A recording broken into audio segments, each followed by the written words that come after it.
Miss Hall, it is your claim that this gentleman, who was a neighbor of yours, sort of body slammed himself into your car, causing damage. Yes, ma'am. And at some point after that incident, you claimed that his girlfriend, I assume that that's you, filed a restraining order against you. That restraining order was subsequently dismissed, I assume, after a trial. Is that right? Yes, ma'am. Correct. And you want to be compensated for filing those false charges against you. Mr. House says that you purposely hit him with your car. He's counterclaiming for his medical bills and for harassment. Okay.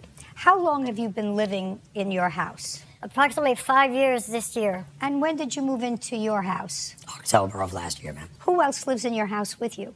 Miss Pearl, my fiance, and our 3 children. October, November, December. Did you have any incident with Miss Hall? No. January. Did you have any incident with Miss Hall? Absolutely. Do you want to tell me what happened in January? Sure. We had a friend over our house. This friend had got into an altercation with a neighbor across the road. Who got into an altercation? Our friend Sean. Now, at that time, Sean and the neighbor were having words. What was that altercation about? It was actually about a puppy that had gotten loose. And Whose puppy? Mine. And? The neighbor that was being argued with, her little girl had tried to chase after the puppy and got a little scratch. Now, did she get a little scrape because she fell, or did she get a little scrape because the dog nipped her? Actually, no, there was no nip. The puppy had jumped up when he had seen her. She's a very playful puppy.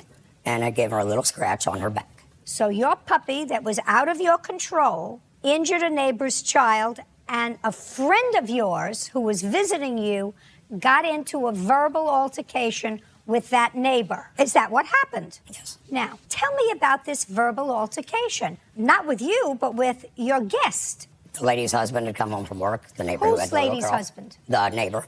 And he had come over and tried to start words on my property. Just a second. So the father of the child, yes, who your dog injured, if you want came to call it home an from injury, work and came to your house. Is that what you're telling me? I'm really very good at peeling the onion back to get to what happened. He came over to your house to complain about your dog. Yes. And? With his complaint, he was cussing and using language that should not have been used around my children or my fiance. Now, that is when Sean had stepped in and shared words with this neighbor.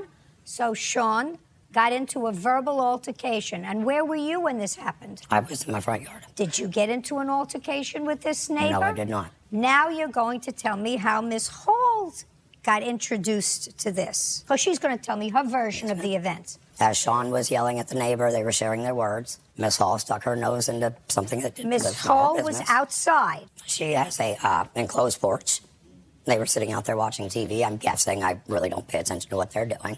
And I would take a good guess at that. What did she say? She's on her front porch. And? She come out and she had went at Sean, started threatening to beat his, and he better get his tattooed back in the house, and barking orders and threats at him.